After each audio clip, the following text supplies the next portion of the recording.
সকল ধর্মের ভাই ও বোনদের প্রতি রইল আমার আন্তরিক অভিনন্দন ও শুভেচ্ছা। তো বন্ধুরা, কেমন আছেন সবাই? আশা করি আল্লাহর রহমতে অনেক ভালো আছেন।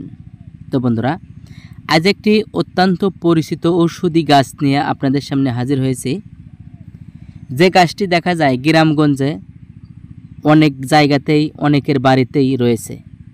কিন্তু এই গাছটি থেকে আমরা বিশেষত যে জিনিসগুলো ব্যবহার করে থাকি সেটা হলো এই গাছের কাঠ। এই গাছের কাঠ দিয়ে দেখা যায় আমরা খাট, পালঙ্ক, সহি, কপাট, বিভিন্ন আলমারি, শোকেস, বিভিন্ন জিনিস ফার্নিচার তৈরি করে থাকি। তো এই গাছটি থেকে আমরা যে ঔষধিভাবে উপকার পেয়ে থাকি আমরা অনেকেই জানি, আবার অনেকেই জানি না। তো বন্ধুরা, আজকের ভিডিওটি আমার ওই সকল ভাই ও বোনদের জন্য যে সকল ভাই ও বোনেরা বলেন যে আমার দাঁতের গোড়ে চিলিক যন্ত্রণা, ব্যথা করে এবং দাঁতের গোড় ফুলে থাকে,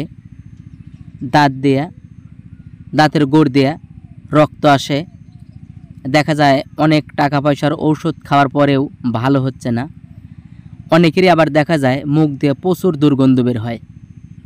অনেক মাজন, বিরাস, পেশ অনেক কিছুই ব্যবহার করেন, তারপরেও কিন্তু মুখের গন্ধ যায় না। তো আমি ওই সকল ভাই ও বোনদেরকে বলবো আজকের ভিডিওটি না টেনে পুরোটা দেখুন, আপনাদের অনেক উপকার হবে। আর ভিডিওটি শুরু করার আগে আমি অনুরোধ করব, যারা এখনও আমার চ্যানেলটি সাবস্ক্রাইব করেননি, চ্যানেলটি সাবস্ক্রাইব করে বেল বাটনটি বাজিয়ে দিন। পরবর্তীতে আপনি নতুন নতুন ঔষধি গাছের বিভিন্ন পরামর্শ পেয়ে যাবেন। যে সকল ভিডিও থেকে আপনি অনেক কিছু জানতে পারবেন, শিখতে পারবেন এবং আপনাদের একটু উপকার হবে।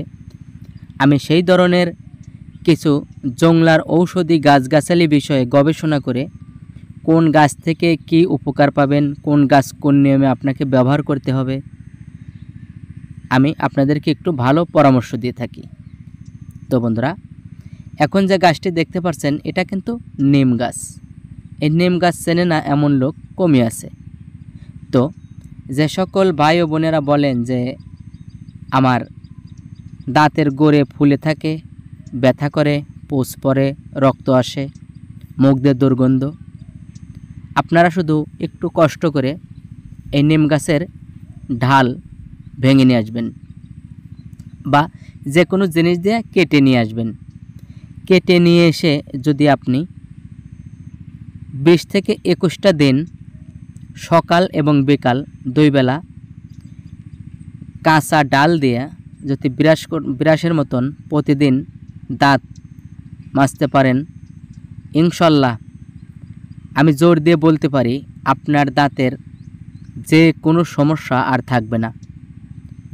দাঁতের গোড় ব্যথা কন, দাঁতের গোড়ে জ্বালা যন্ত্রণা কন, ফুলে থাকা কন, পোঁচ পড়া কন, আপনি মাত্র 21টা দিন ব্যবহার করুন। ইনশাল্লাহ আপনার দাঁতের যে কোনো সমস্যাই হোক না কেন আর থাকবে না।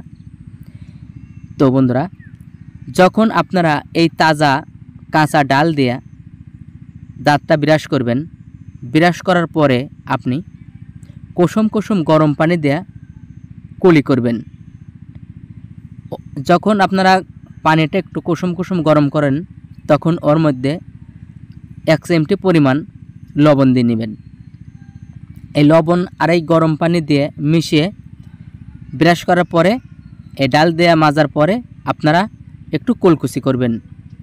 ইনশাল্লাহ আপনার দাঁতের যে কোনো সমস্যা থাক ভালো হবে, আপনি সুস্থ থাকবেন। তো ভালো থাকুন, আল্লাহ হাফেজ।